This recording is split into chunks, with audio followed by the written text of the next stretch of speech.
अशोक जी बैठ जाओ।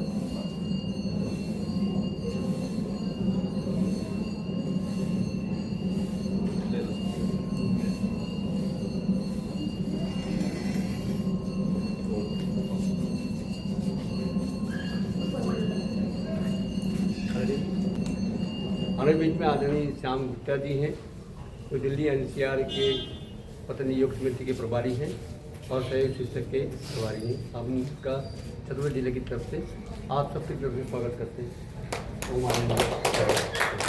और के जिला प्रभारी आदरणीय ध्यानी जी हैं, इनका मैं स्वागत करता हूँ, अभिनंदन करता हूँ। और हमारे बीच में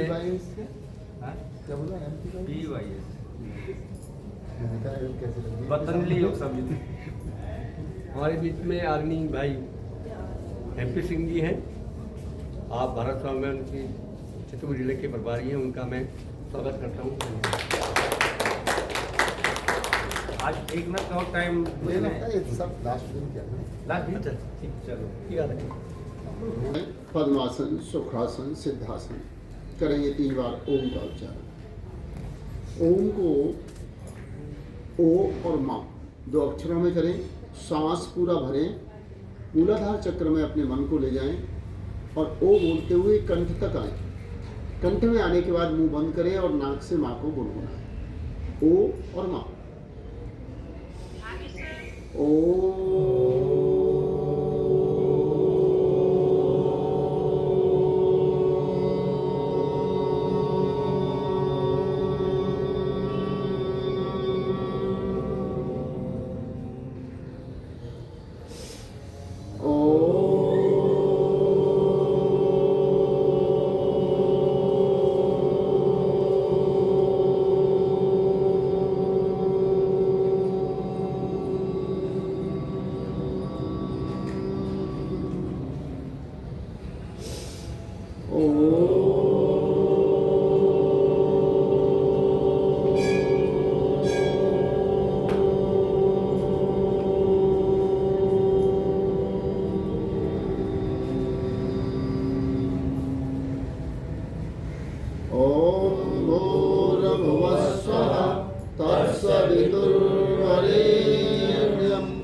परम श्रद्धेय परम पूजनीय प्रातः स्मरणीय महान संत योग ऋषि गुरुवर के श्री चरणों में नमन।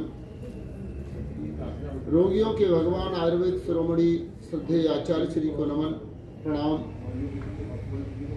स्वामी जी महाराज के मिशन को पूरे देश और दुनिया के कोने में ले जा रहे पूज्य स्वामी परमार देव जी, पूज्य शादी देवप्रिया जी, पूज्य आदित्य देव जी और छतरपुर जिले में भारत स्वाभिमान का कार्य देख रहे भाई महेंद्र प्रताप सिंह जी, पतंजलि योग समिति का कार्य देख रहे भाई राजकुमार ध्यानी जी, आप सभी को प्रणाम करते हुए सब साधक और साधिकाएं, गूगल की महक आप सब तक पहुंच रही है। तो वातावरण को सुगंधित बनाने के लिए यज्ञ के साथ प्राणायाम करें तो अधिक लाभकारी होते हैं। तो चलिए थोड़ा सा लोग और आ जाएंगे, तब तक हम प्राणायाम करते। भस्त्रिका, लंबे गहरे श्वास लेना और छोड़ना, है ना। अब कम समय में करना हो तो क्या करना, प्राणायाम को व्यायाम के साथ, हाथों के व्यायाम के साथ दोनों हाथ सामने लाओ, श्वास भरें, श्वास छोड़ें,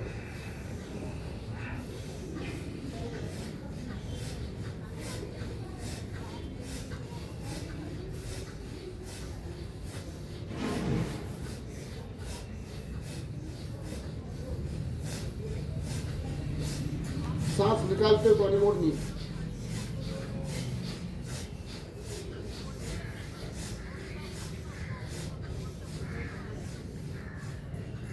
एक राउंड एक सांस।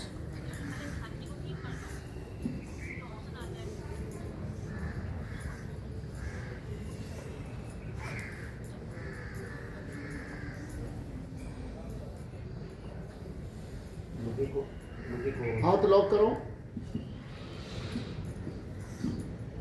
इधर श्वास निकाला, इधर ले लिया, इधर निकाला,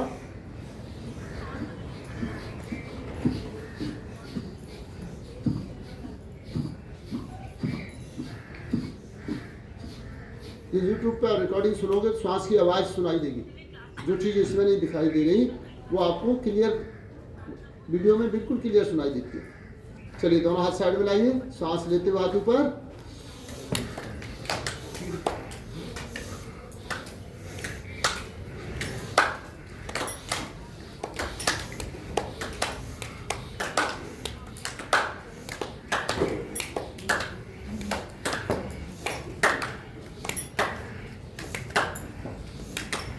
जितना समय हो, ओल्ड एज हो, रोगी हो, प्रेग्नेंट वुमेन हो, पीरियड्स का समय हो, तो ये हाथों के व्यायाम ज़्यादा कर लें। कपालभाति और मंडूकासन त्याग से बचो।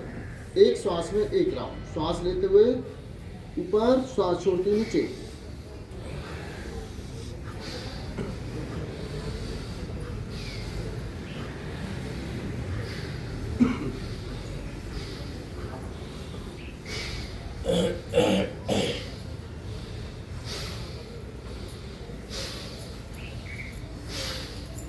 भस्त्रिका हो गया? हुआ नहीं हुआ? और साथ में बॉडी वार्म अप भी हो गई, थोड़ी गर्माहट भी आ गई। तो भस्त्रिका को कितना बार करना? 300 से 500 बार। कितने राउंड करेंगे? गिनती करके करें क्या, बोलो? 300 करें 500? 300। चलिए 300 करते। बिना रुके, बिना आंख खोले प्रत्येक श्वास की काउंटिंग करते जाइए। आपका मेडिटेशन होगा। बीच में आंख नहीं खोले और रुके नहीं। प्रारंभ करें।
हुआ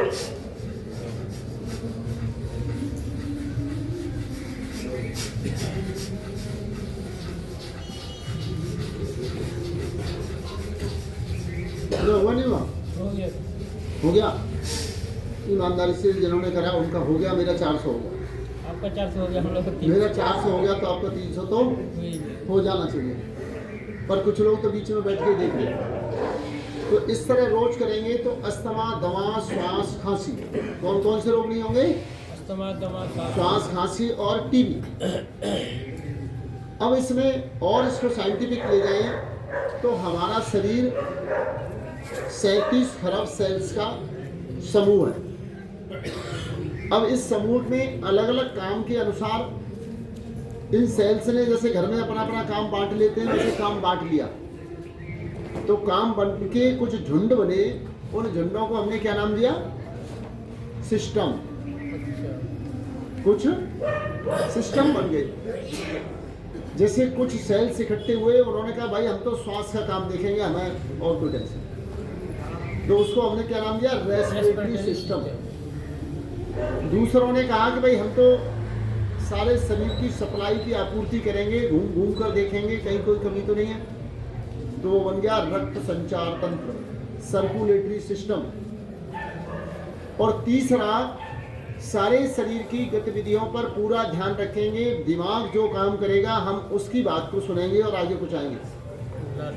वो बन गया नर्व सिस्टम, स्नायु तंत्र, जिसे नर्वा सिस्टम कहते हैं। तो इन 3 सिस्टमों से जुड़े हुए समस्त रोगों का निदान कौन करता है? भस्त्रिका। ठीक है। डॉक्टर बनने का पहला चरण, उनका निदान कैसे करेंगे? भस्त्रिका। अब अगले 3 सिस्टम कौन से हैं? पाचन तंत्र, डाइजेस्टिव सिस्टम, प्रजनन तंत्र, रिप्रोडक्टिव सिस्टम, और तीसरा विसर्जन तंत्र, उत्सर्जन तंत्र, या उसे कहते हैं एक्सक्रीटरी सिस्टम, शरीर से गंदगी निकालने वाला। अब ये 3 सिस्टम का है विशेष रूप से पेट। तो करो कपालभाति।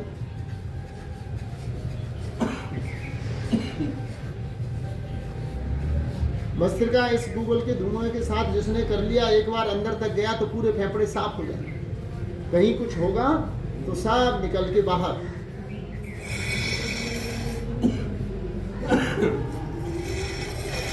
इसको पीछे रख दो, बीच में रख दो, सबको मिल जाए। आप रख दो, ये बीच में रख दो खोलने के पास, तो सबको मिले।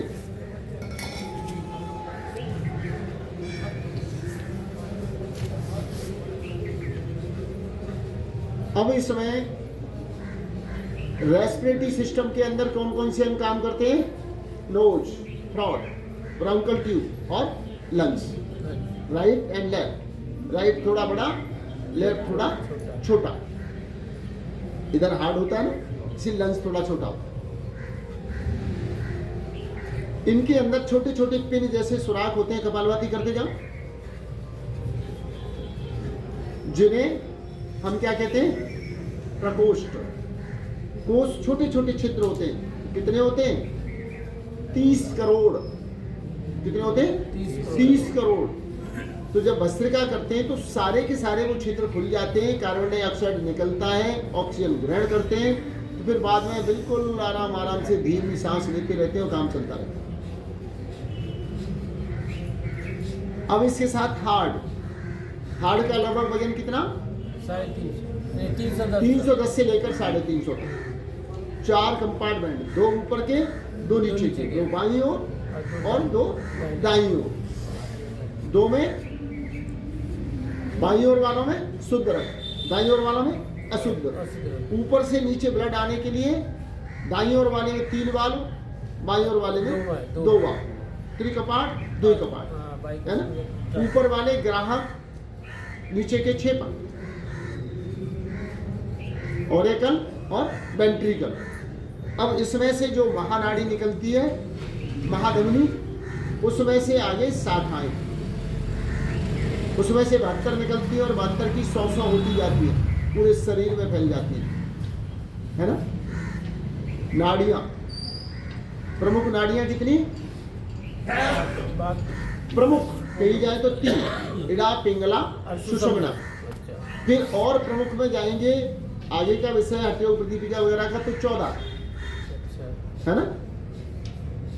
और 14 के बाद में हठयोग में 72,000, उपनिषदों में 72,72,10,201। कहीं 1 का वर्णन है, कहीं 2 का है, 10 तक नहीं है, 1 से 10 तक, इसलिए यहां लगभग का प्रयोग करते हैं। स्नायु तंत्र, ब्रेन, ये फोर ब्रेन, मिड ब्रेन और हिड ब्रेन, 3 पार्ट है इसके, 3 लेयर। नीचे वाला भाग को क्या कहते हैं? हाइपोथैलेमस, उसके साथ लगी हुई पिट्यूटरी, जो मास्टर ग्लैंड पूरे शरीर को चलाती है। ठीक है। अब इसमें से कुछ नाड़ियां निकलती हैं जो संवेदनाएं ले जाने का काम करती हैं। 12 जोड़े ब्रेन को, पूरे फेस को, आंख के पलक और जीभ से लेकर नासिका तक, एक एक भाव को, सबको संचालित करने के लिए हमारा ब्रेन से जो ऑर्डर आता है, हमें आंख हिलानी होती है तो आंख हिलाते हैं, पलक हिलानी हो तो पलक करते हैं ना। तो जो हम भौं टेढ़ी कर ली, भौं चढ़ा ली, कहाँ करते हैं आप? उसमें मुंह सकोड़ लिया, तो ये सारी मांसपेशियों कौन कंट्रोल करता है? ब्रेन। ब्रेन से आई संवेदना। तो 12 जोड़े और 31 जोड़े पूरी रीढ़ की हड्डी में अलग अलग जगहों से निकलते हैं और वो पूरे शरीर में फैल जाते हैं, पूरा नर्वस सिस्टम। तो इन तीनों की समस्त बीमारियों के लिए क्या ज्यादा करना है? भस्त्रिका। अरे भैया, भस्त्रिका की बात हो रही है। अब इसके बाद चलते हैं पाचन तंत्र। कहां से शुरू होता है? मुंह से, फूड पाइप, आमाशय, और यहां से डियोडाइनम, फिर छोटी आंत, फिर बड़ी आंत। इसमें सहायता के लिए लीवर, जो डाइजेस्टिव जूस बनाता है, लीवर और पैंक्रियास। ठीक है। इसकी कुल लंबाई 9 मीटर, मुंह से लेकर गुदा तक। भोजन को मुंह से लेकर गुदा तक पहुंचने में कितना समय लगता है? 20 से 22 घंटे, है ना। 20 से 22 घंटे। तो इस तरह हो गया पाचन तंत्र। अब इसमें पाचन तंत्र में जब हम भोजन करते हैं तो आमाशय में क्या होता है? पाचन, डाइजेशन। हाइड्रोक्लोरिक एसिड की मदद से भोजन को गलाया जाता है, कप की मदद से गीला किया जाता है, और फिर उसको यहाँ पर होता है एक डायफ्राम, एक बड़ी मांसपेशी है, वो इस तरीके से मूव करती है। तो जैसे सिलवट्टे पर हम पीसते हैं, वैसे यहाँ भोजन की ग्राइंडिंग होती है, पिसाई होती है। और वो पिसा हुआ लिक्विड जब पेस्ट आपके डियोडाइनम में बढ़ता है तो यहाँ पर एक नली लीवर से आती है, वो दोनों नलियाँ एक पैंक्रियास से आती है, दोनों एक साथ मिलती हैं, और यहाँ जाके जब वो अपना पित्त छोड़ती है तो भोजन को गलाकर बिल्कुल पतला लिक्विड छाड़ी बना दिया जाता है। कहाँ जाता है? छोटी आंत, जिसकी लंबाई लगभग 22 फीट, 6.5 मीटर। फिर यहाँ से दोनों का जब जॉइंट आता है, वहाँ एक छोटी सी मांसपेशी ऐसी लटकी हुई होती है, उसे कहते हैं अपेंडिक्स। और यहाँ से फिर बड़ी आंत से ऊपर चलती है तो उसे कहते हैं असेंडिंग कॉलन। बीच में ट्रांसवर्स, नीचे डिसेंडिंग कॉलन, और उसके नीचे मलाशय, जिसे हम ट्रांसवर्स कहते हैं, एनएस। फिर एनएस में, ठीक है। वहाँ पे एक बड़ी आंत में इस प्रकार का बैंड होता है, सिग्मॉइड, कोई वाल्व नहीं है, क्योंकि मल वहीं रुका रहता है। जब हम वॉशरूम में जाकर बैठते हैं, मन बनाते हैं, तो मल जो है नीचे निकल जाता है। ऊपर से प्रेशर आ रहा है, लेकिन कुछ देर के लिए हम उसे भी रोक सकते हैं। कैसे? क्योंकि वहाँ वो इस प्रकार का बनाया गया है उसको कि वो आपको कंट्रोल करने में सहायता करे। और वो वहाँ से यदि चिपक जाए, बंद हो जाए, तो गैस बनती है पेट में, पेट फूल जाता है, लोग परेशान हो जाते हैं, हॉस्पिटल तक पहुँच जाते हैं। तो ये क्या होगा? पाचन तंत्र। ठीक है। अब इसके बाद में आता है प्रजनन तंत्र। महिलाओं में अधिक विकसित होता है, पुरुषों में कम। नाभि के नीचे यूट्रस,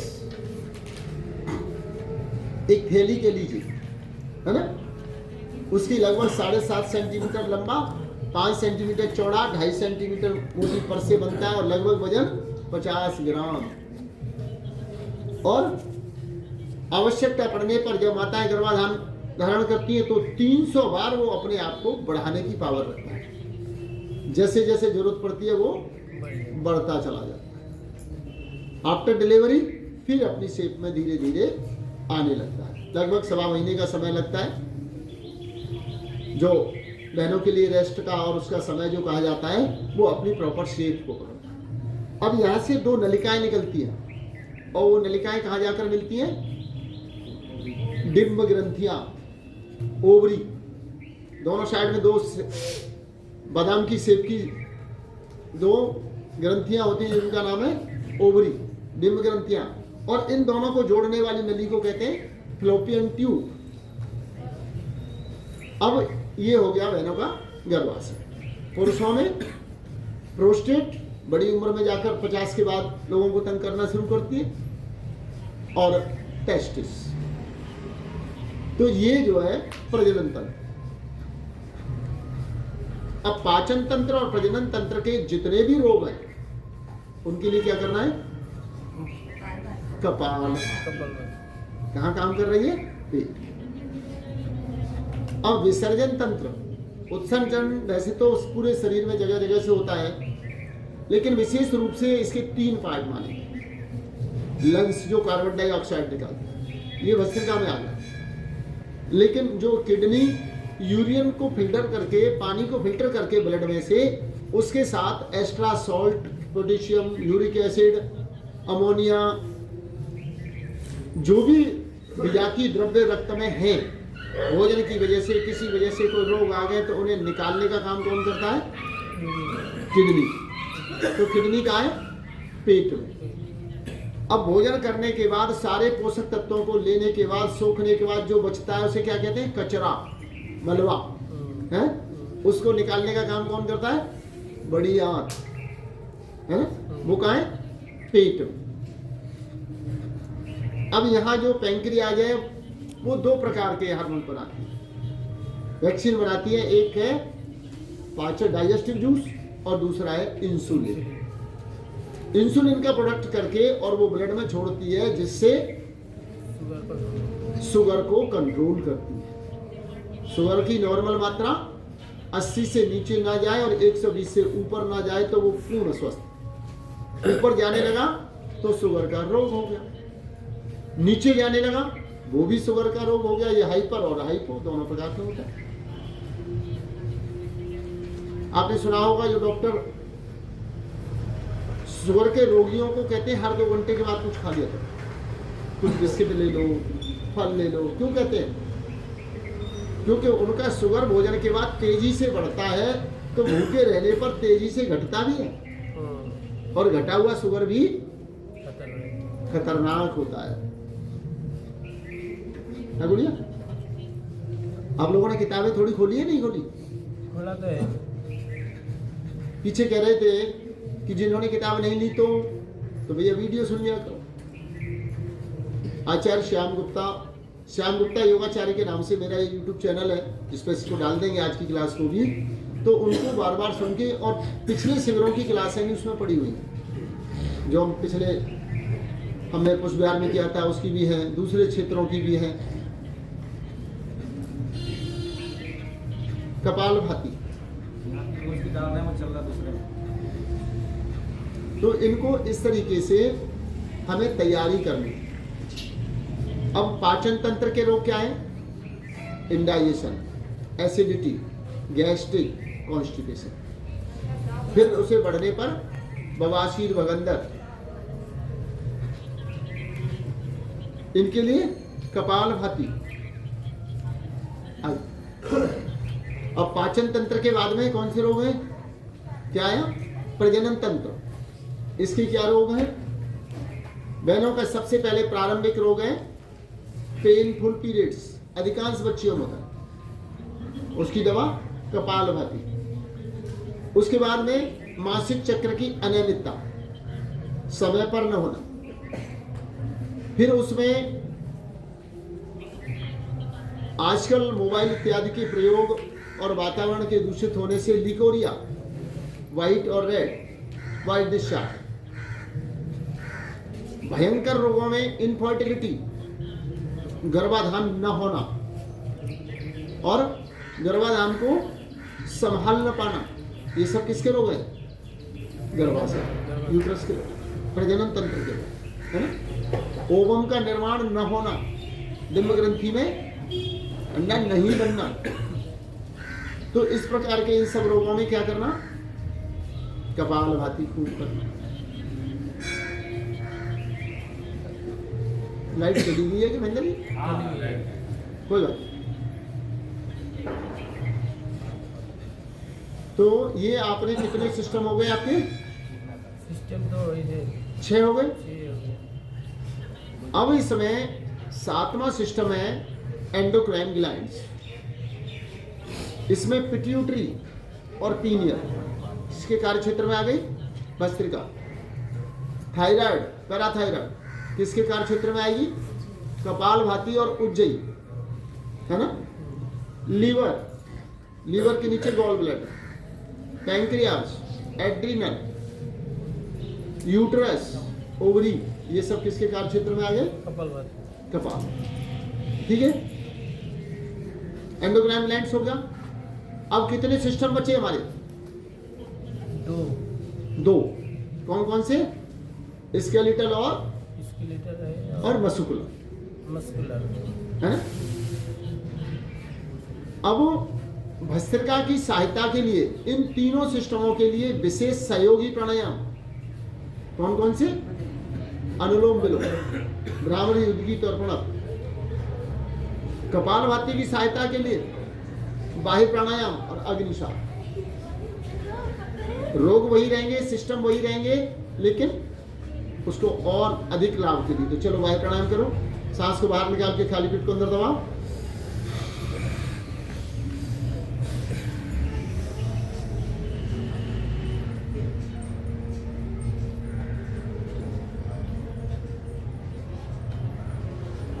वापस फिर श्वास निकालो, कम से कम 3 बार, रोग के अनुसार 5 बार, 7 बार, 11 बार कर सकते हैं।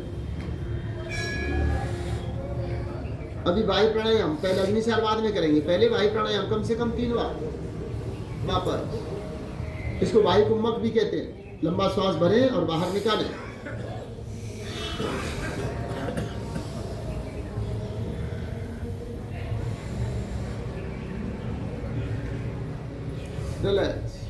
डॉक्टर साहब बात बिल्कुल टू दी पॉइंट चल रही है ना मेडिकल साइंस के हिसाब से? इसी तरह काम करेगी नहीं करेंगे? डॉक्टर साहब जी अब सांस को बाहर निकाल के खाली पेट को हिलाओ। अग्निसाप, ये समझ में ना आए पूछ ले।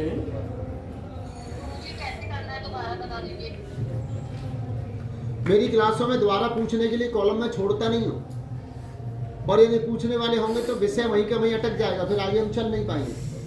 और मैं इतना सरल करके चलता हूँ कि कोशिश करता हूँ कि पूछने की जरूरत ही ना पड़े। पूछने के लिए सेशन बाद में दे देंगे, 10 मिनट का चाहिएगा, है ना। बीच में पूछने लगे तो पूरा श्वास बाहर और खाली पेट पंप करें।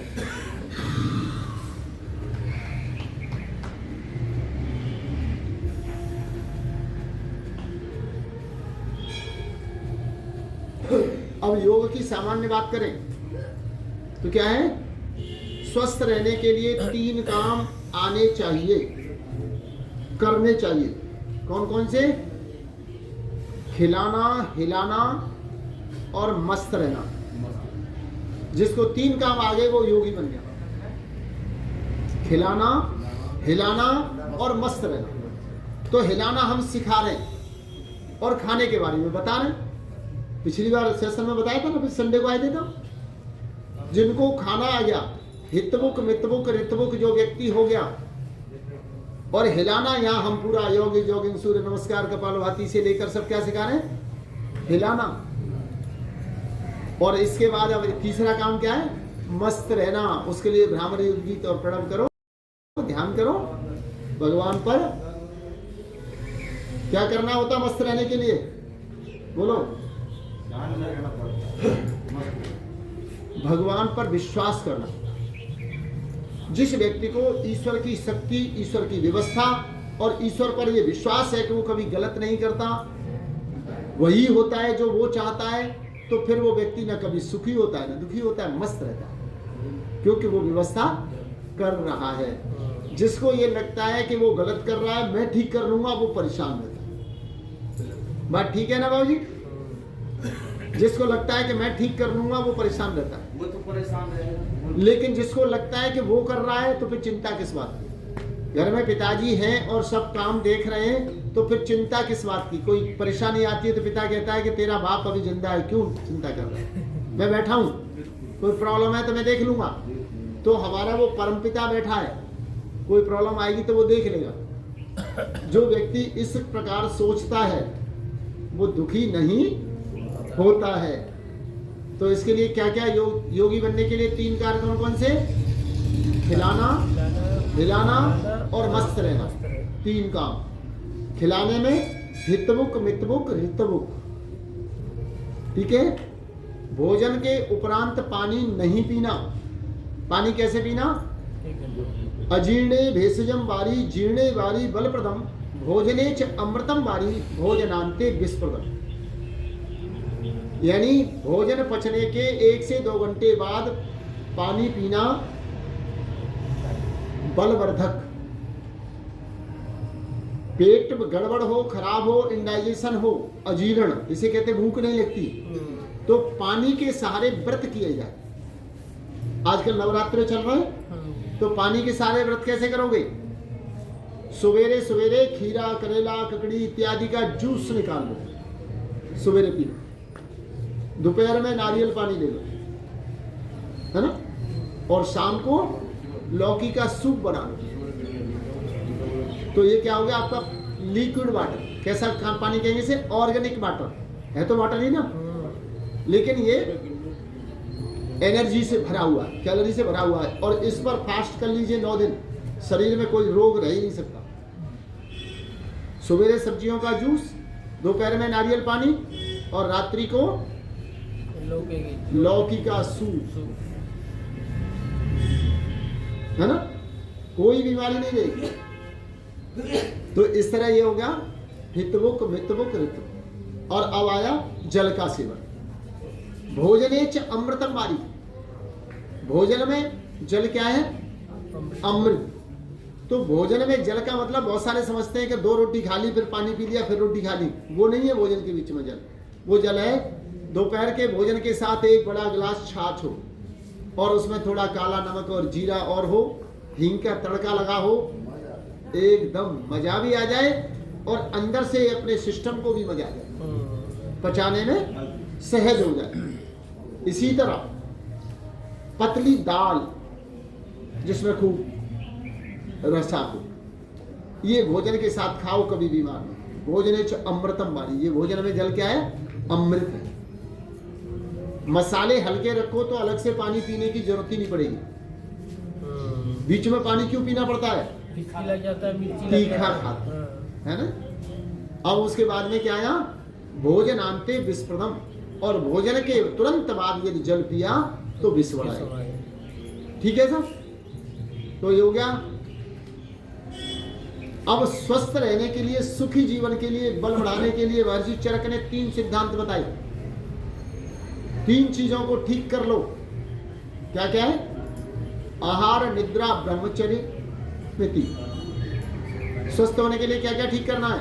आहार, निद्रा, ब्रह्मचर्य। तो आहार का आपको बता दिया, और निद्रा 6 से 8 घंटे सोना, इससे ज्यादा तो बिल्कुल नहीं सोना। 24 घंटे में 6 से 8। 6 घंटे से कम सोओगे तो चिड़चिड़ापन हो जाएगा, बीपी बढ़ने लगेगा लंबे समय में। और उसके बाद आप कपालभाति करते रहो जी। स्वामी जी कहते हैं इंटीग्रेटेड योग बैठ के सुनोगे तो फिर एक ही काम होगा ना,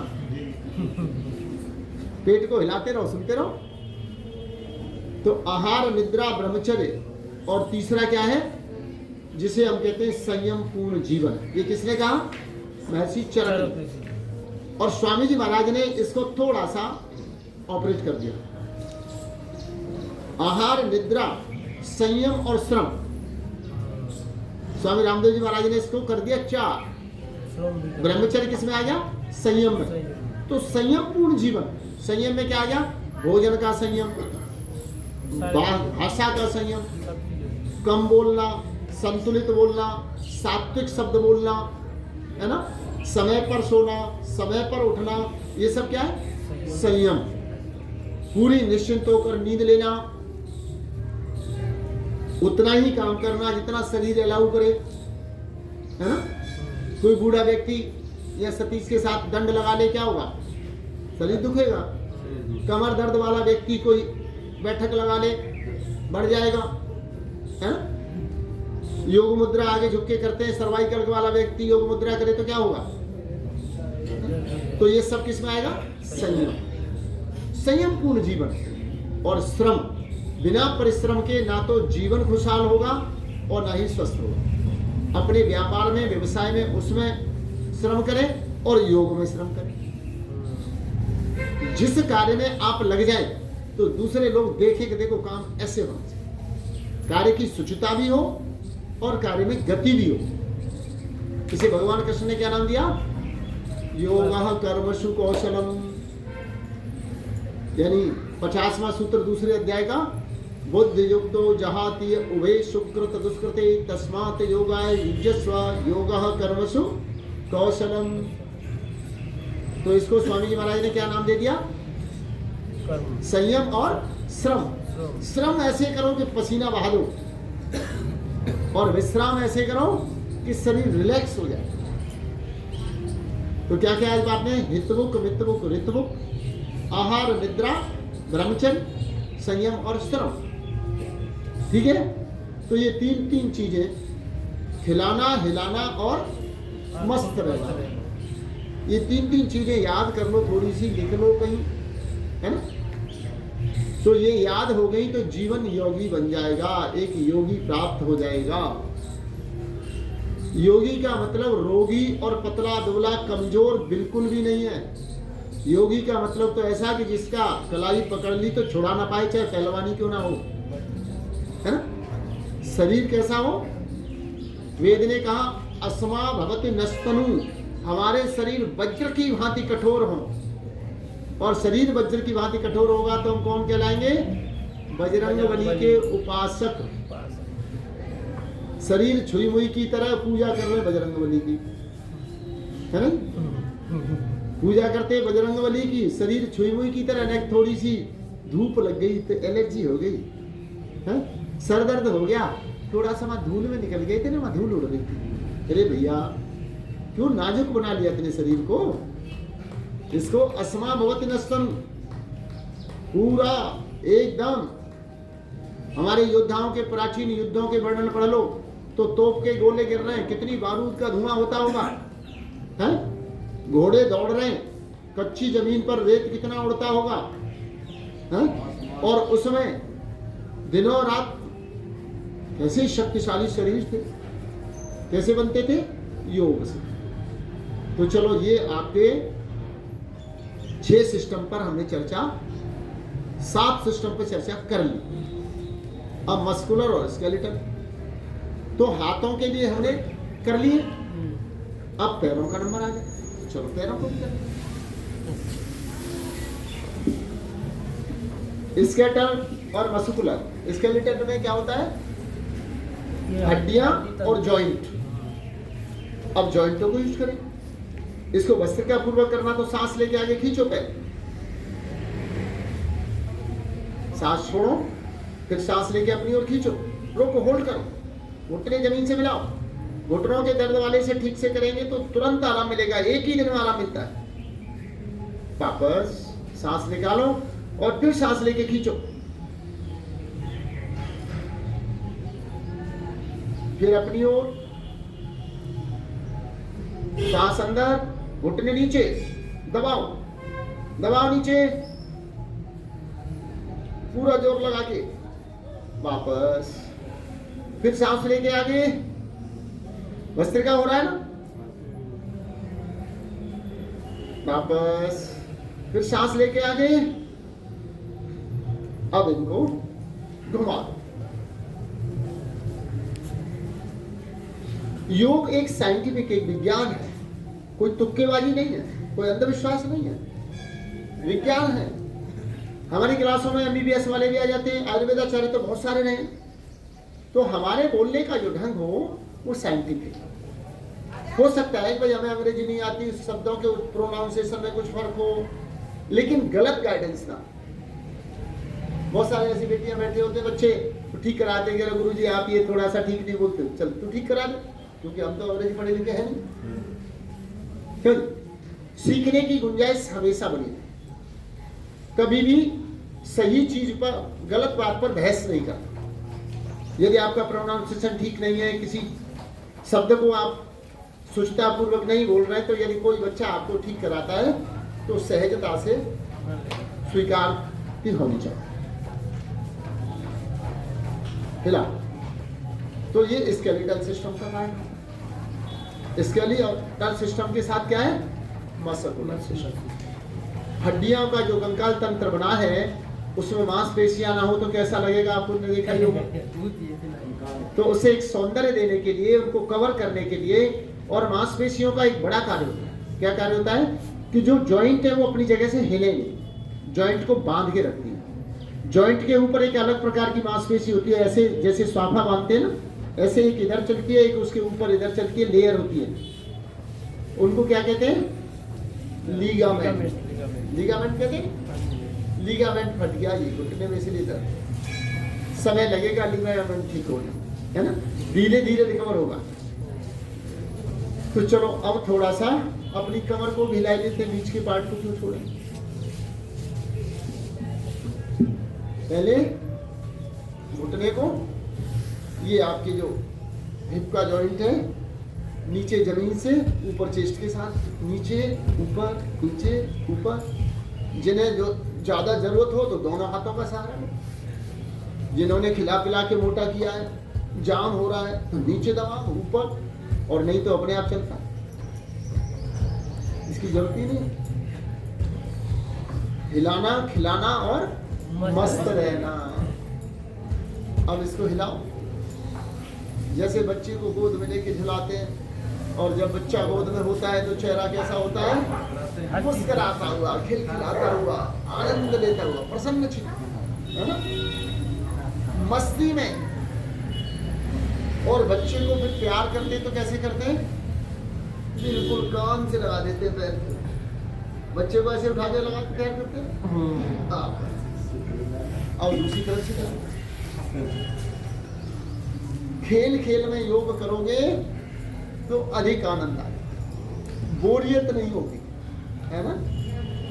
हास्य के साथ योग, हास्य में बहुत सारे वो ग्लाइड से वो सातु दीर्घ काल नैरंत सत्कार आसेविता दृढ़ भूमि पढ़ाया था इन्होंने। योग दर्शन के सूत्र पढ़ाए। अभ्यास वैराग्याभ्याम का निरोधा। अभ्यास क्या है? सातु दीर्घ काल नैरंत सत्कार आसेविता दृढ़ भूमि। ये आपका जो जॉगिंग सूर्य नमस्कार कपालभाति, ये सारा का सारा रोज दीर्घ काल, लंबे समय, नैरंत विदाउट एब्सेंट, सत्कार प्रसन्नता पूर्वक करने से एक योगी तैयार होता। तो कैसे करना? प्रसन्नता पूर्वक योग करना।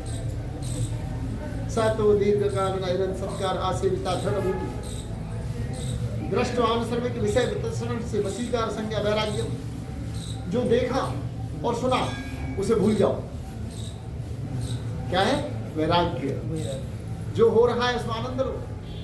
ऐसा कर लेते तो ऐसा हो जाता, ये चूक हो गई, महेंद्र जी ने बताया नहीं, लेट सूचना दी। इन सब बातों में समय खराब करना बंद कर दो। बचपन में एक मित्र था, बड़ा शरारती था। अरे था उसको आनंद लो उसकी क्रिया, है ना। बचपन में एक बार झगड़ा हो गया था, भूलते नहीं से। बड़े भैया ने मारा था मेरे को, भाई था बड़ा, मारा था, बात खत्म, उसमें क्या है। तो इस प्रकार की चीजों में, छोटी मोटी चीजों, भाइयों के साथ बंटवारे में कोई तनाव हो गया था, पहले तो करो मत, और हो गया है तो भूल जाओ। अरे ये तो संसार का चलन है, भाई भाई अलग होंगे तो थोड़ा लोभी हो जाता है, कोई ना कोई थोड़ा तनाव भी हो जाता, हो गया खत्म करो। ये क्या है? वैराग्य, मस्त रहने का साधन। मस्त कब रह सकते हो? जब इग्नोर करना आएगा, छोड़ना आएगा। चलो जो बात हो गई, जो कह दिया खत्म। पकड़ के मत बैठो, हिलाओ। इसको क्या कहते हैं? बटरफ्लाई। ये कहते हैं बटरफ्लाई। और इसको बटरफ्लाई करें तो क्या बात है? यह क्या जमता है? पेट में फैट ही तो जम रहा है, जो खाया है मक्खन, दाल फ्राई खा के। तो बटर को फ्राई करना है तो कैसे करोगे? हिलाओ इसको, बटर को फ्राई करो, गरम होकर निकल जाएगा अपनी जगह से जहां जम रहा है। तो ये हो गया आपका सूक्ष्म व्यायाम। इनमें और जोड़ना चाहे तो ऐसे पैरों को घुमा ले, घुटनों के दर्द वाले,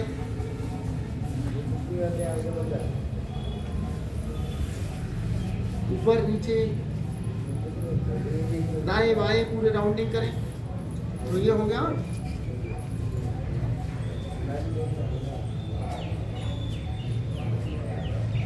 राउंडिंग।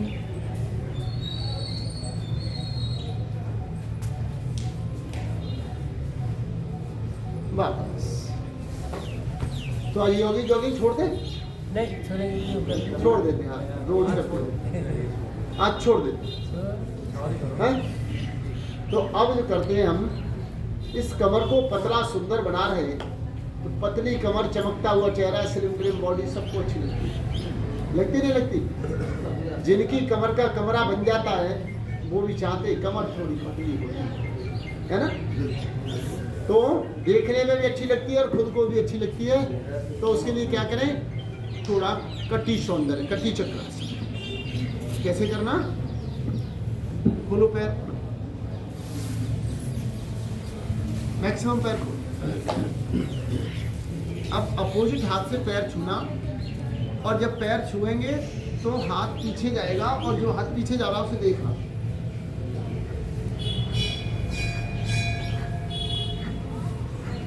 अब इसमें एक कार्य और कर दीजिए, रुकिए थोड़ा सा। जैसे हम इधर गए सांस निकल गया, इधर गए सांस निकल गया, और सांस से निकालते हो थोड़ा थोड़ा पेट और दबा दो तो कपालभाति हो जाए साथ। कपालभाति के साथ करो उसको। हो सकता है नहीं? बताओ। हो रहा है ना? बस तो एक पंथ दो काज हो गए ना। जो हाथ पीछे ऊपर जा रहा है उसे कंधे से ऊंचा ले जाओ और ऊपर देखो।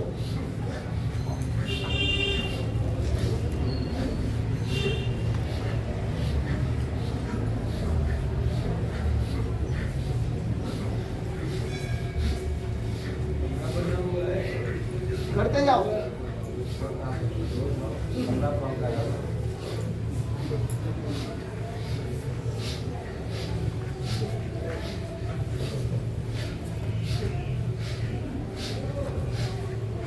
डायबिटीज में, मोटापे में,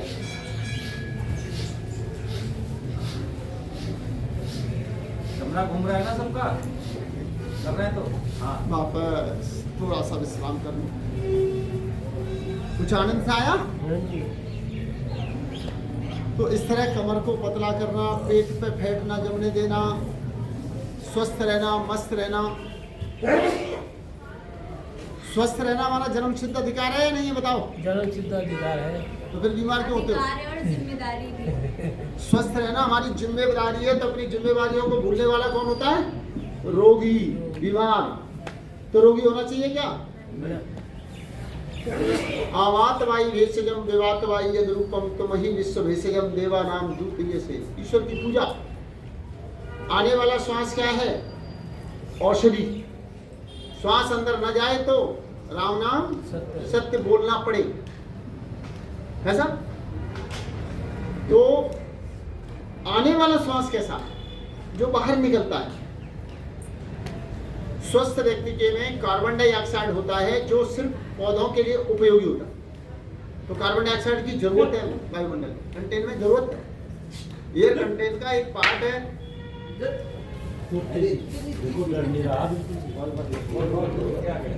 तो अब इसके बाद क्या है,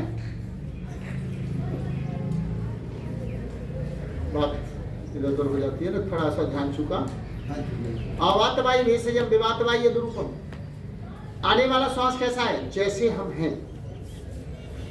जिसको वायरल हो रखा है उसकी श्वास में क्या होता है, वायरल के बैक्टीरिया। जिसको इंडाइजेशन हो रखा है उसकी श्वास में क्या होता है, बदबू। जिसके दांतों में कोई रोग है श्वास में क्या है, बदबू। जिसको कोरोना में तो पता लगेगी ना कहां से फैलता है, तो अर्थात अंदर से जो श्वास निकलता है वो कैसा होता है, जैसे हम होते हैं। टीबी वाले को टीबी के, अस्थमा वालों को अस्थमा के, सारे बैक्टीरिया निकलते हैं, निकलते नहीं निकलते, पता नहीं। तो रोगी व्यक्ति क्या करता है बताओ, एयर कंटेन को, वायु को प्रदूषित करता है। और रोगी व्यक्ति सबसे ज्यादा रोग किसको देता है बताओ, अपने परिवार और प्रियजनों को, क्योंकि सबसे ज्यादा समय वो उन्हीं के साथ बिताता है। तो बताओ रोगी होना पाप है या नहीं, पाप ही है। मैं नहीं कह रहा, बात सच्ची हो तो मानो, नहीं तो मत मानो। तो रोगी व्यक्ति सबसे ज्यादा किसके लिए हानिकारक होता है, प्रियजनों के लिए। तो इसलिए रोगी नहीं होना, बोलो एक बार सभी, रोगी नहीं होना, निरोग होकर जीना, योगी बनना। तो योग की कितनी आवश्यकता है ये बात इससे आप समझ सकते हो। वेद ने इसको कहा आवात वायु भेषजम विवात वायु यद्रूपम, तो वही विश्व भेषजम, विश्व की सबसे बड़ी औषधि कोई है तो ऑक्सीजन। हे प्राण तुम हो, देवानाम दूत जैसे किसने दी, देवताओं ने दी। देवताओं से जो प्राप्त होती है वो सबसे बड़ी औषधि। अब ये देखो, जब कोई व्यक्ति अचानक बेहोश हो जाए, डॉक्टर को यही ना पता हो क्या हुआ है, बहुत सीरियस है, तो सबसे पहले हॉस्पिटल में जाते ही ट्रीटमेंट कहां से शुरू होता है, ऑक्सीजन लगा देते हैं। क्या लगाते हो, ऑक्सीजन। तो हम यहाँ प्राणायाम करते हुए क्या लेते हैं, ऑक्सीजन। तो सिलेंडर वैसे देनी ना पड़े उसके लिए रोज लेते रहो, है ना जी। सिलेंडर वैसे ऑक्सीजन न लेनी पड़े तो उसके लिए क्या करना, रोज ऑक्सीजन लेते रहना। तो चलो थोड़ा सा कटी शक्ति और कर लें, अब तो विश्राम हो गया ना। या चलो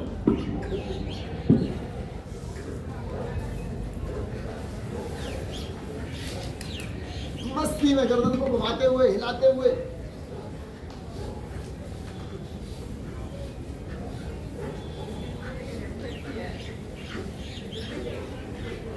सौ से लेकर 500 बार रोज करना। कितना करना, 500 बार, 100 से लेकर 500 बार, कम से कम 100, कम से कम 100 बार, कम से कम 100 और बढ़ा दो तो 500 जी। और ज्यादा खा के मोटे हो रहे हैं तो 500 सवेरे और 500 शाम को।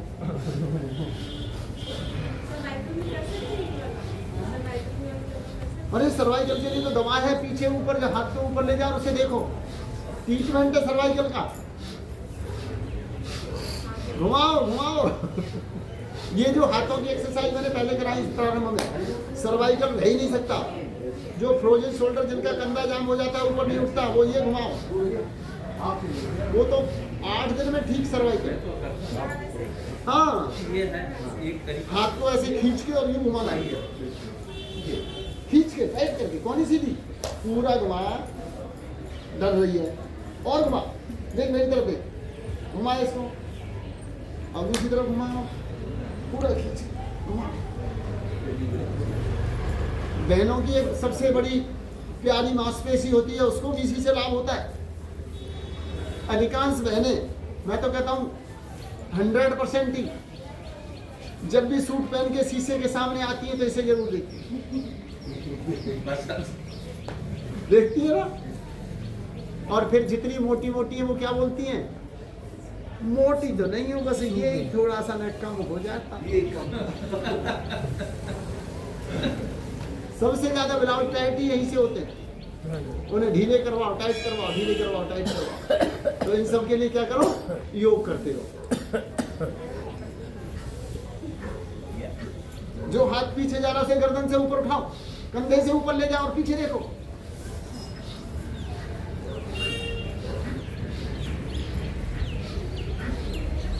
रिलैक्स। चलो इतना ही रहने दो आज के लिए। और फिर देखो मैं 3 काम कर रहा हूँ आपको, प्राणायाम भी करा रहा हूँ, आसन भी करा रहा हूँ, साथ में कोई थ्योरी भी पढ़ा रहा हूँ। पढ़ा रहा नहीं पढ़ा रहा? कम समय में ज्यादा काम करना है तो ऐसे ही करना। क्या करें? हाथ लो और गोल घुमाए, शक्ति चला, कोहनी ना मुड़े। शर्त क्या है इसकी? कोहनी ना मुड़े। आपकी कोहनी ना मुड़े, कोहनी सीधी रहे, कमर को घुमाओ। देखो पीछे जाओ, कमर को घुमाओ और कितना पीछे जाए कि पूरा आपका स्पाइन जमीन को छू जाए, बस गर्दन उठी जाए और पैर ना उठे, घुमाते जाओ। इसको कहते हैं चक्की आसन। जिनकी कमर में दर्द हो वो अधिक पीछे ना जाए, क्योंकि उठने में बहुत जोर पड़ता है।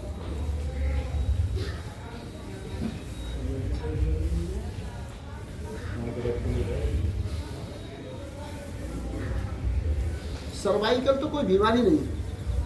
बहनें तो काम करते करते स्लैब पे, अपनी रसोई की स्लैब पे ऐसे हाथ रखो और गर्दन को 3 से 5 बार ऐसे खूब खींच लो। 3 बार रोज करो, सवेरे 3 बार, शाम को। सर्वाइकल खत्म। दोनों हथेलियां उसको जमाई और पूरा सांस लेके पीछे, जितनी देर सांस रोके उतनी देर पीछे। मोबाइल कम देखने से भी तो कम हो जाएगी। मोबाइल में देखने से तो सारी बीमारियां हो रही हैं आजकल। और आजकल तो एक बड़ा कमाल हो रहा है, उल्टा घुमाओ, कि पहले बच्चों से कहा करते थे पढ़ाई कर ले, ये मोबाइल छोड़ दे। अब बच्चा मम्मी से कहता मम्मी खाना दे दे, वो कहती ना एक रील और देख लेना, एक और।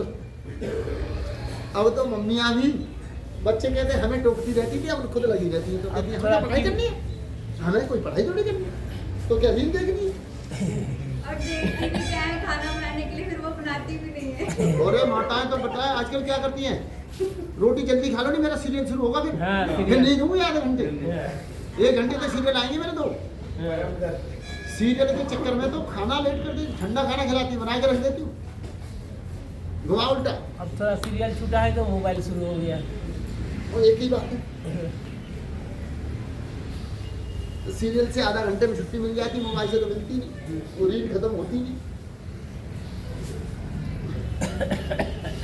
देखो रीलें अच्छी अच्छी भी आती है, योगा की रीलें हैं, भोजन बनाने की रीलें हैं, बहुत सारी माताओं ने रील देख देख के मोबाइल से इतने सुंदर सुंदर व्यंजन बनाना सीखा है, कमाल। बहुत सारी महिलाएं घर में रोज नया नाश्ता बना देती हैं, और कहाँ से सीखते हो करे तो अच्छी चीजें और बुरी चीजें दोनों हैं, हमें तय करना है कौन सी ग्रहण करने की बात है, हमें क्या चाहिए। जैसे आध्यात्मिक चीज भी आते हैं बहुत सारे, स्वामी जी का। देखिए भोजन बनाने की विधियां आती हैं, महापुरुषों के वचन आते हैं, छोटे छोटे महापुरुषों के, आप गीता से, रामायण से जो सुनना चाहे, देखना चाहे, सब कुछ आता है। लेकिन आपकी इच्छा है, आपको क्या चाहिए। ये क्या है, इसको क्या कहते हैं, कागासन। बेटा बैठ, ऐसे बैठो मेरी तरह, कागासन। पैर थोड़ा पास में, एड़ी जमीन पर, और हाथ ऐसे कर लो, तब होगा कागासन। कौनी जंगा से गिरा दो, हाथ उठने पर, कौन सा? कागासन। कागासन। हाँ। अब जिनका पेट खराब रहता है, पेट साफ नहीं होता, तो वो यहाँ कर सकते हैं मलासन। पैर खोल दो, पैर खोल के दोनों हथेलियों को मिलाओ, और हाथ का ये हथेली जो है कोहनी की सीध में आ जाए। ये ऊंची होगी तो घुटने नजदीक रह जाएंगे, और नीची होगी तो ये खोल के यहाँ लगा। हाँ बिल्कुल, और हाथ नीचे करो थोड़ा ऐसे, बिल्कुल, तो पूरे घुटने खुल जाए। इस तरह कुछ देर बैठो, तो पेट साफ करने के लिए, कॉन्स्टिपेशन दूर करने के लिए मल आसन। क्या नाम है इसका? मल आसन।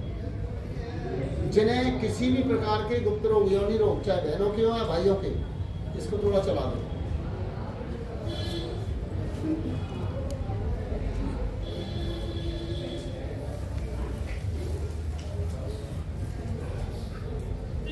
पूरा अपडाउन यूज हो रहा है। मील देखिए सुबह इसी आसन में बैठ के पानी पीना चाहिए। ये वो साइन काल आसन में बैठ के सवेरे पानी पीना चाहिए। मल आसन में मैंने मल आसन में मल आसन उसके बाद करना चाहिए, पानी पीने के बाद। पानी पीने के बाद मल आसन करेंगे तो पेट साफ आसानी से हो जाएगा। अब इसमें बैठ के करते हैं उदराकर्ष आसन। उदराकर्ष आसन का मतलब क्या है? उदर को आकर्षक और सुंदर बनाने वाला। पेट हमारा कैसा होना चाहिए? आकर्षक। तो उसके लिए क्या करना? फिर पैरों के पास लाना। अब दाएं घुटने को जमीन पर लाएंगे और बाएं पैर पर बैठे जाएंगे और पीछे घूम जाएंगे।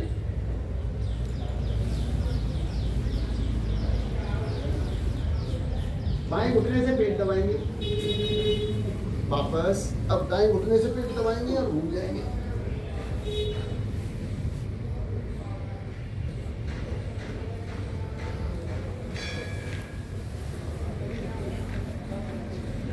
Change change change change.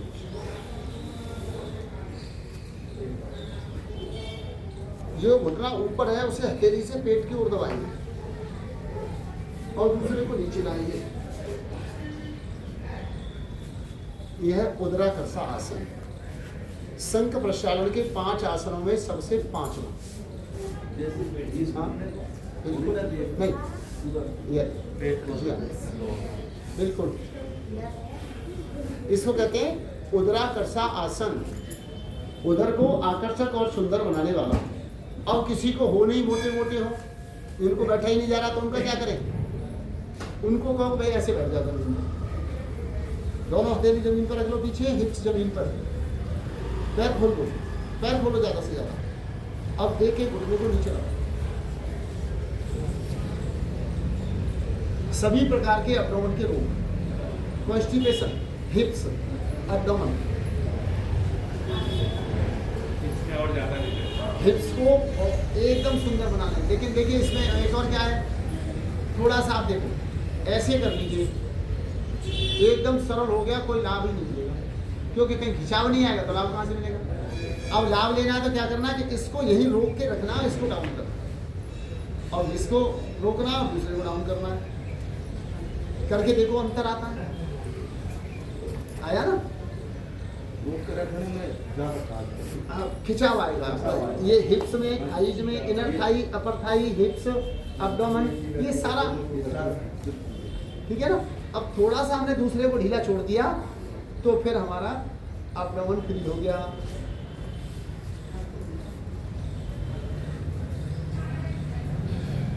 Relax. थोड़ा सा पैर सीधे कर लो। अब यहां से करते हैं अर्धभुजंगासन। बाएं पैर को दाएं हिप्स के पास लाई, दाएं पैर को बाएं घुटने के पास लाई, बाएं हाथ को ऊपर उठाया और घुटने को दबाकर पैर पकड़ा।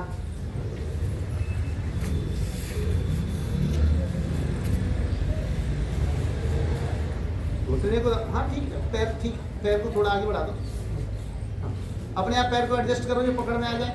और दूसरे हाथ को पीछे ले जाकर अपनी शरीर से लपेट दो, जैसे जंजीर से बांध दिया अपने आप, और घूम जाओ पीछे, करो कपालभाति। नीचे नहीं रखना, ऐसे नीचे नहीं। नीचे तो शॉर्टकट वालों के लिए, जिनका नहीं लपेट पा रहे, तब तक आ लो।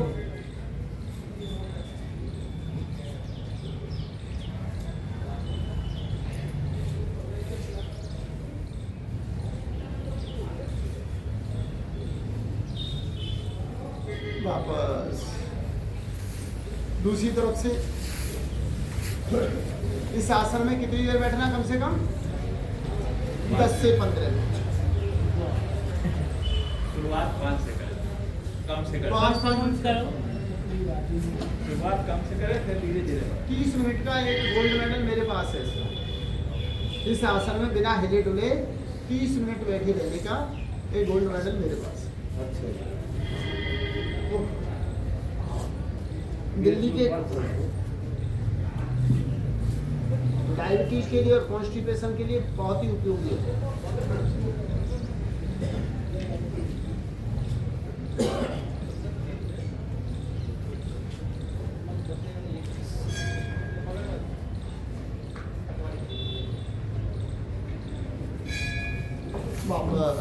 कितना समय हो गया? टाइम क्या हो रहा है?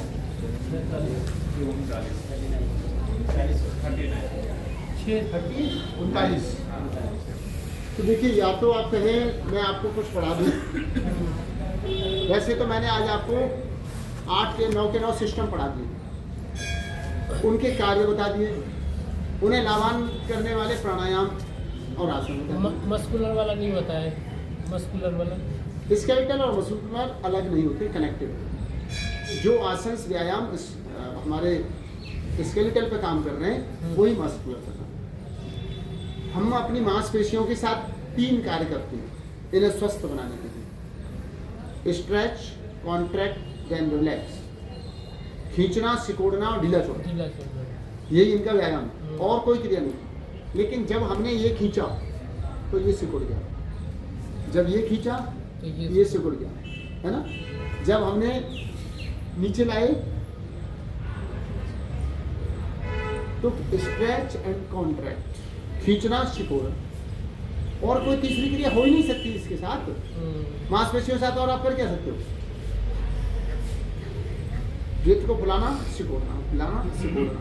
इधर को झुके तो ये खिंच गया, ये सिकुड़ गया। इधर झुके, स्ट्रेच, कॉन्ट्रैक्ट, देन रिलैक्स। तो मस्कुलर सिस्टम और स्केलेटल सिस्टम दोनों एक दूसरे से अटैच। हर मसल्स के ऊपर, हड्डी के ऊपर मांस चढ़ा हुआ है, दोनों एक साथ। उनके व्यायाम अलग नहीं। जिनको अर्थराइटिस वगैरह है तो उनके लिए बॉडी में यूरिक एसिड बढ़ा है तो उनके लिए अलग देते हैं।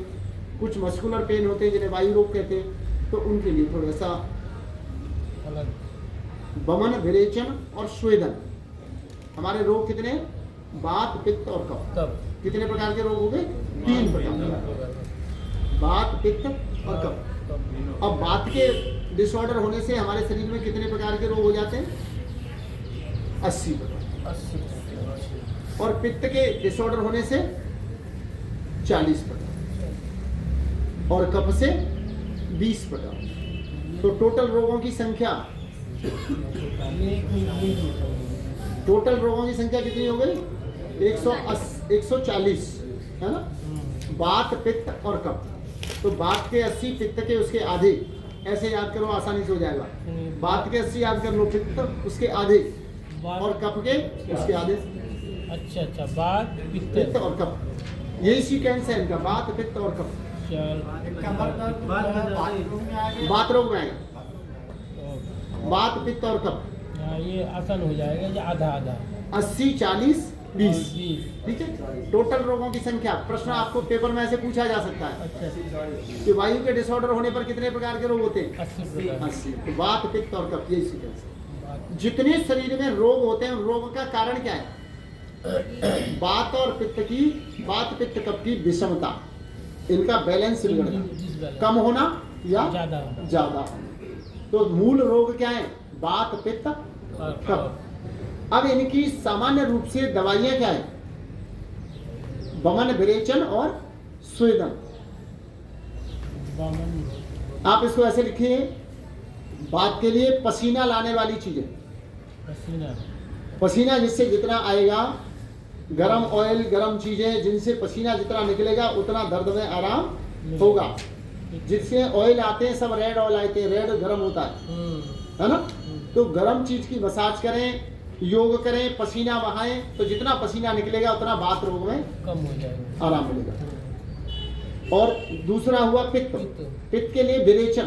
पेट जितना साफ रहेगा, ईसबगोल की भूसी खाइए, त्रिफला खाइए, छोटी हरड़ खाइए, पपीता खाइए, खाने में अपना पालक, सरसों, मेथी इत्यादि, लौकी, जिससे पेट साफ होता रहे। तो इसको क्या कहते हैं? विरेचन। विरेचन पेट साफ करने वाली समस्त औषधियों का नाम होता है विरेचन। कफ के लिए सर? वमन, उल्टी, जितना उसे कुंजल करके बाहर निकाल दो। कफ के रोगी को बहुत खांसी आ रही है और उसे थोड़ी सी उल्टी हो जाए, थोड़ा कफ निकल गया, फिर शांति मिलती है ना। तो उन्हें कफ को, एक हमारे यहाँ दम बेल मेरे दुकान पर लगी हुई है, दम बेल, एक बेल आती है, ध्यान जी ला देंगे। उसके 3 पत्ते चबा लो। चबाने के बाद उल्टी आएगी। एक बार सर पित्त के लिए बता दें। विरेचन, तो उन्हें क्या कहते हैं? बमन, उल्टी लाने वाले, वॉमिटिंग। उसके लिए हमारे पास योग में सबसे सहज साधन है कुंजल। पानी पी के उल्टी कर दो। पानी पी के उल्टी करो, कुंजल के साथ में कब निकल जाता है। इसी तरह किसी को ज्यादा है तो दम्बेल के पत्ते लेके उनको उबाल के पी लो, या उन कच्चे पत्तों को चबा लो, पीस के पी जाओ, उससे उल्टी आएगी। अच्छा। दम्बेल, दम यानी ये दमा का रोग होता है, अस्थमा दमा, दम्बेल होती है। पत्ता उसका अब की बार आएंगे तो ले आएंगे, तो ध्यानी जी ला देंगे। ध्यानी दम्बेल है क्या आपके पास? नहीं जी, मैं अश्वगंध लाया हूँ पूरे। नहीं, इन्हें दम्बेल दिखानी है। देखनी है बस। हाँ दिखा देंगे। दिखा। तो दम्बेल से, अब देखिए ये क्या है? अश्वगंधा। अश्वगंधा ये पौधा क्या काम करता है?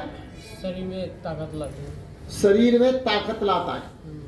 इसके पत्ते को मसल कर 3 पत्ते सुबह दोपहर शाम 3 बार, नहीं तो सुबह शाम खा ले तो क्या होता है? मोटे मोटे लोगों का वजन बहुत तेजी से कम होता है।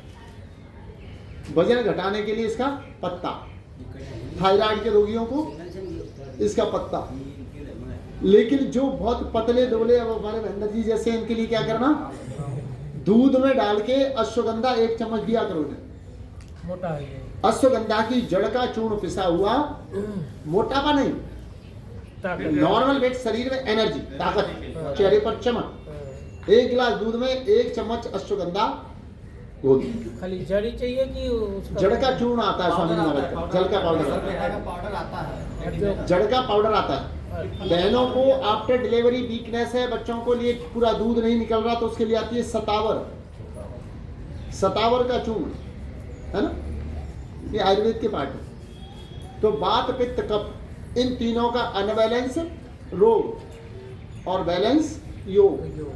तुलसीदास जी महाराज ने इसे रामायण में लिखा है, काम वात कफ लोभ अपारा, क्रोध पित्त नीच छाती उजारा, प्रीत करें जो तीनों भाई, उपजे सन्निपात दुखदाई।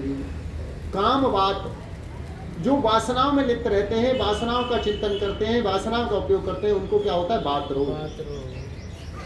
कफ लोभ अपारा, जो लोभी लोग होते हैं, न खाने की चीज है फिर भी अगर खा लेते हैं, फिर थोड़ा सा खा लेते हैं, आज खा लेते हैं, लोभियों को कफ।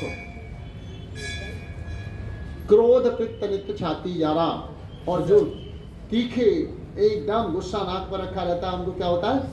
पित्त का रोग। और जब ये तीनों ही कुपित हो जाए, मिस हो जाए, तो असाध्य रोग जन्म लेते हैं। शल्यपात, ऐसा डॉक्टर के पास भी जाओ तो डॉक्टर कहता है कहाँ से ट्रीटमेंट करो। किसी को नजला जुकाम ठीक नहीं हो रहा, डॉक्टर ने दवाई गर्म दी, पता लगा एसिडिटी हो गई। एसिड बहुत बढ़ गया डॉक्टर साहब। अब एसिड शांत करने के लिए ठंडी दवाई दी तो कफ बहुत बढ़ गया, है ना। तीनों बिगड़ जाते हैं। तो ध्यानी जी मुझे NRI के सामने आते रहते हैं ऐसे पेशेंट, है ना। एक बेटी ने मुझसे कहा गला बहुत खराब है, मैंने कहा स्वामी जी की ब्रोंकॉम ले ले। ब्रोंकॉम खिलाई दो। अगले दिन उसने कहा मुझे मेरे को तो एसिडिटी हो गई, मैं तेरा पित्त भी बिगड़ा हुआ है ना। तो फिर उसको एसिडोग्रेड दी। तो इस तरीके से शीशम के पत्ते, आजकल एसिडिटी वाले बच्चे जो हल्के शरीर के दुबले पतले, जिन्हें डायबिटीज नहीं है, सवेरे ताजे पानी में या घड़े के पानी में 1 चम्मच शहद घोल के पी लो, एसिडिटी एकदम गायब। लेकिन जिन्हें साथ में नजला जुकाम है तो बढ़ जाएगा, तो पानी को हल्का गर्म कर कोसा, है ना। तो इस तरीके से वात पित्त कफ 3 प्रकार के रोग। आज 3 के जोड़े मैंने बहुत बताए आपको, है। वात पित्त कफ, इनकी अनबैलेंस रोग और बैलेंस योग। वात के 80, पित्त के 40 और कफ के 20, टोटल 140 प्रकार के रोग। वात के रोगियों के लिए स्वेदन, पसीना, गर्म चीजें, अजवाइन, सौंठ के लड्डू बना लेते हैं, अजवाइन का चूर्ण बना लेते हैं, ये सब वात रोगों के लिए औषधि है। पसीना लाने वाली चीजें, लहसुन का जलाया हुआ तेल, लहसुन, अजवाइन, सौंठ 10-10 ग्राम तीनों 100 ग्राम तेल में जला लो। नारियल का तेल का हो तो सबसे बढ़िया, जॉइंट पेन की दवाई बन जाए, बॉडी पेन्स की दवाई। तो ये त्रिफला तीनों दोष में काम आता है क्या? तीनों दोष में काम आता है। त्रिफला तीनों दोष में काम आता है, गिलोय तीनों दोष में काम आता है, चंद्रप्रभा तीनों दोष में काम आती है। इनको रसायन कहते हैं। देखिए यहाँ भी फर्क आ गया। जो औषधियाँ एक चीज पर काम करती हैं वो औषधि कहलाती है, दवा। जो तीनों दोषों पर काम करती है उसे रसायन कहते हैं। रसायन को स्वस्थ व्यक्ति भी सेवन कर सकते हैं, जैसे च्यवनप्राश रसायन है, शहद रसायन है, कोई भी ले लो। गिलोय रसायन है, नीम ऐसा ही है। औषधि है, नहीं वो सही है। नीम औषधि है, शीशम औषधि है।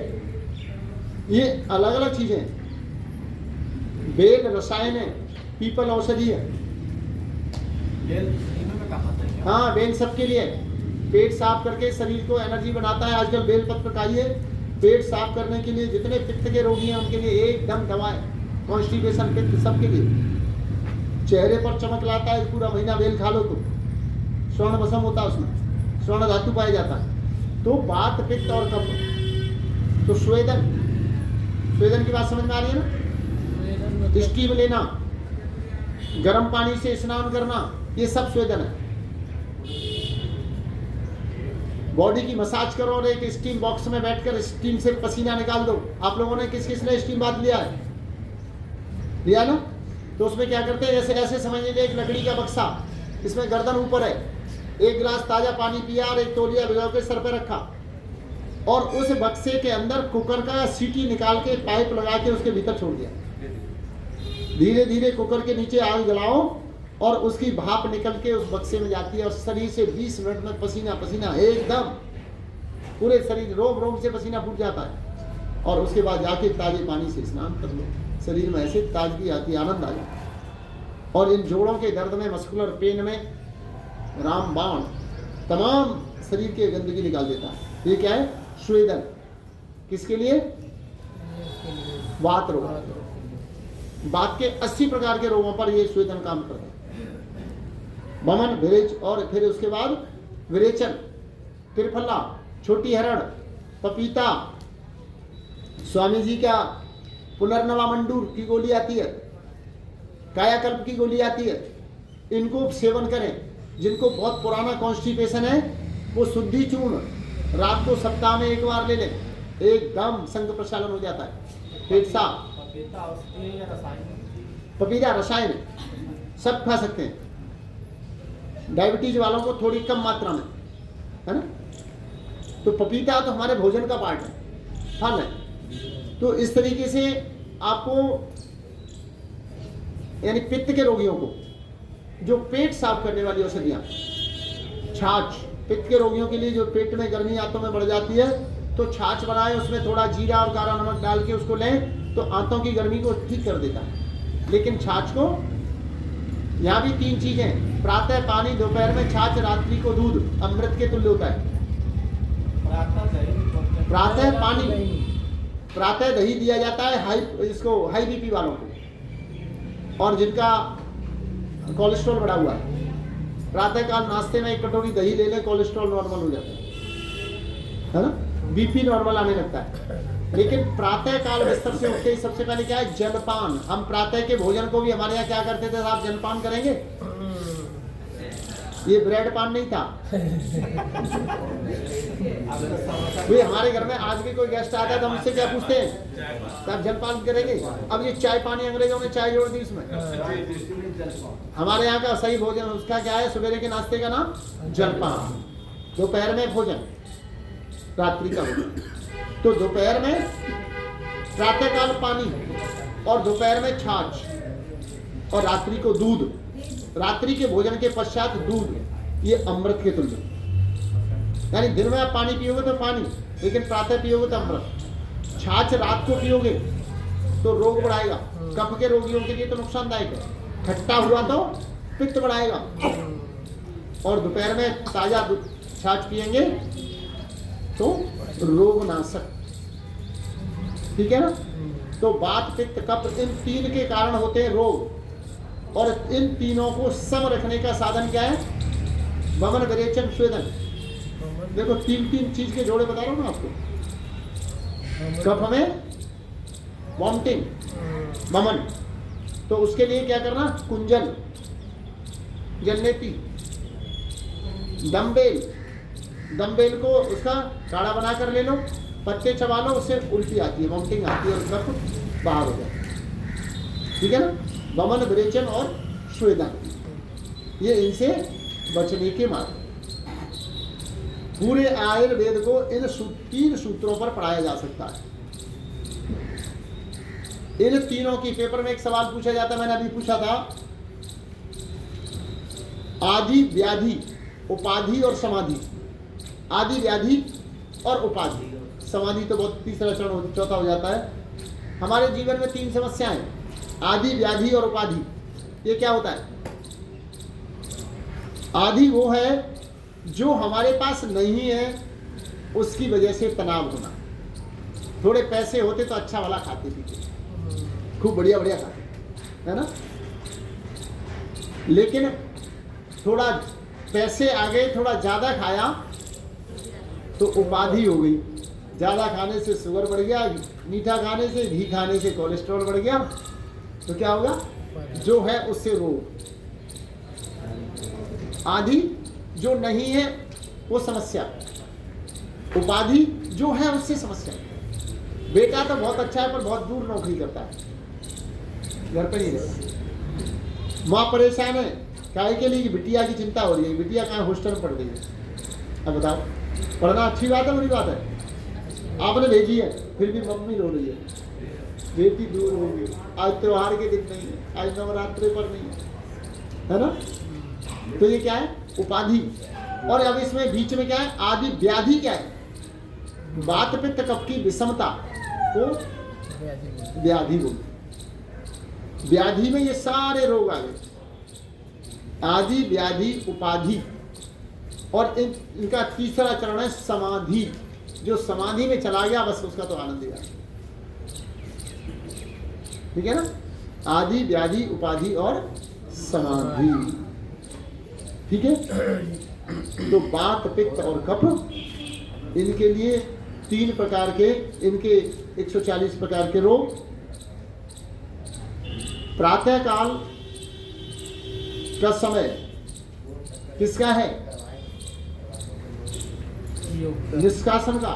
पाचन, पोषण, निष्कासन। हम जितने भोजन करते हैं इनका क्या काम है? पाचन, पोषण, निष्कासन। तो पाचन का समय कौन सा है? दिन का। दोपहर में खूब खाओ, सूर्य की तेजी में पाचन। रात्रि में पोषण। सवेरे क्या होता है?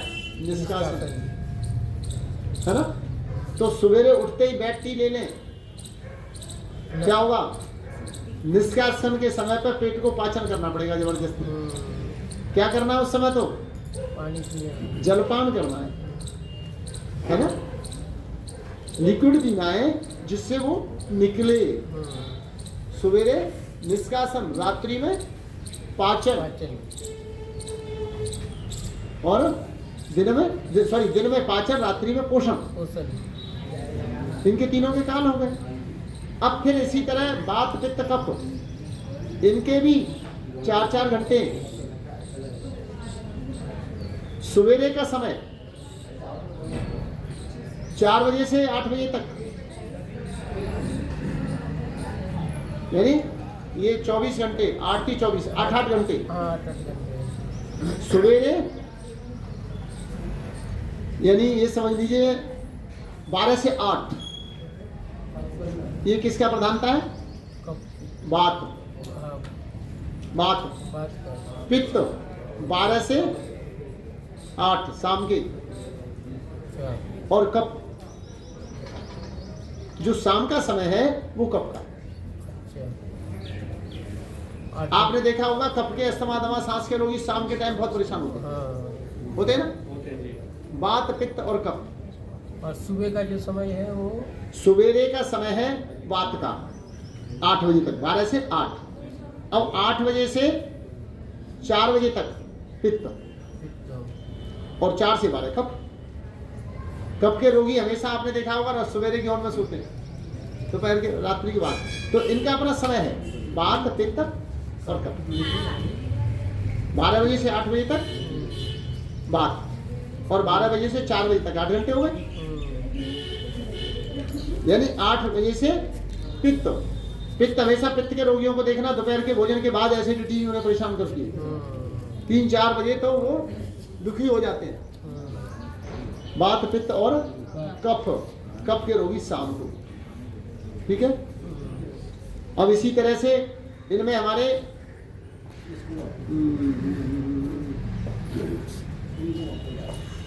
वात, पित्त और कफ, जैसे वात, प्राण, अपान, समान, व्यान, उदान, कितने प्रकार के हो गए वात? 5 प्रकार। वात कितने प्रकार का? 5 प्रकार का। ऐसे ही पित्त पाचक, रंजक, साधक और क्लेदक, ये भी 5 प्रकार का है। कफ भी 5 प्रकार का है। क्लेदक, अवलंबक, आलोचक और भ्राजक। अभी इनको मैं आपको एक्चुअल बता देता हूं। प्राण, अपान, समान, व्यान और उदान, ये 5 प्रकार के प्राण। 5 उपप्राण, नाग, कूर्म, कृकल, देवदत्त और धनंजय। अब इसी तरह से 5 प्रकार के पित्त, पाचक, रंजक, साधक, आलोचक और भ्राजक। पाचक, रंजक, साधक, आलोचक और भ्राजक, ये हो गए पित्त। और कफ हो गया क्लेदक, अवलंबक, बोधक, तर्पक और श्लेषक। श्लेषमा, जो हड्डियों में ग्रीस खत्म हो गया, वो क्या है? श्लेषमा, कफ ही तो है ना। हड्डियों के जॉइंट को, जो भोजन पचा रहा है, भोजन को गीला कर रहा है, वो कफ ही तो है ना। तो 5 प्रकार के प्राण, 5 प्राण के उपप्राण, 5 प्रकार का कफ और 5 प्रकार के पित्त, है ना। इनके अलग अलग बॉडी में स्थान हो गया आयुर्वेद, है ना। आयुर्वेद का एक जो बेसिक ज्ञान है वो क्या है? वात, पित्त और कफ, इनकी विषमता, इनकी समता। समता आरोग्य, विषमता रोग। और भोजन का इसमें बहुत बड़ा रोल है। इनको समरखने में, आरोग्य में सबसे बड़ा रोल किसका है?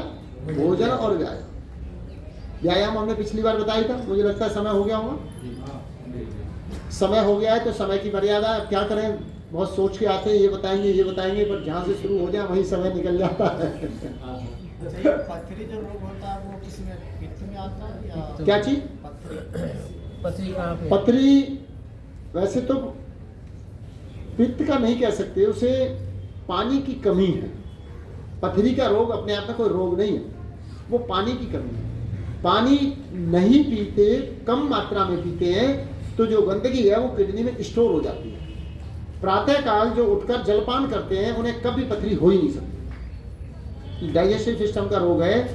जो प्रातः काल उठकर जलपान करते हैं, सवेरे 2 गिलास 3 गिलास पानी पी लेते हैं, उन्हें कभी पथरी नहीं होती, नहीं आपने देखी नहीं होती। लेकिन जो पानी नहीं पीते, कम मात्रा में पीते हैं, उनके ब्लड में धीरे धीरे क्रिस्टल होते हैं और वो क्रिस्टल किडनी में स्टोर होते हैं और वो वहीं जमना शुरू हो जाता है ना। तो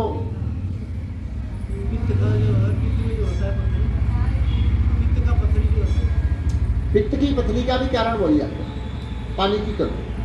पानी आप ज़्यादा मात्रा में पीजिए, भोजन को नियमित रूप से कीजिए, भोजन में रफेज का प्रयोग कीजिए। और स्वामी जी महाराज एक पौधा पत्थर चट्टा, बड़ा सुंदर आजकल फूल खिल रहा है, पत्थर चट्टा की बहुत सारी वैरायटियाँ हैं। तो पत्थर चट्टा के पत्तों का सेवन करते रहिए, पथरी कहीं होगी घिस घिस के निकल जाती है। तो उसे पथरी का इंतजार न करें, कभी कभार अपना ऐसे ही सेवन चटनी में डाल दिया करें। हम लोग पत्थर कुछ बोलते हैं उसको। पत्थर चट्टा के पत्ते को चटनी में पीस लिया करो। हरी ये धनिया पुदीना की जो चटनी बनाते हो उसमें पत्थर चट्टा और हल्दी, ये 2 चीजें तो डाल ही दिया करो। हल्दी एंटीबायोटिक, एंटीसेप्टिक, तो इनका प्रयोग करते जाएं। रसोई घर एक औषधालय है। जो मसालदानी होती है ना, वो क्या है? डॉक्टर की पेटी है।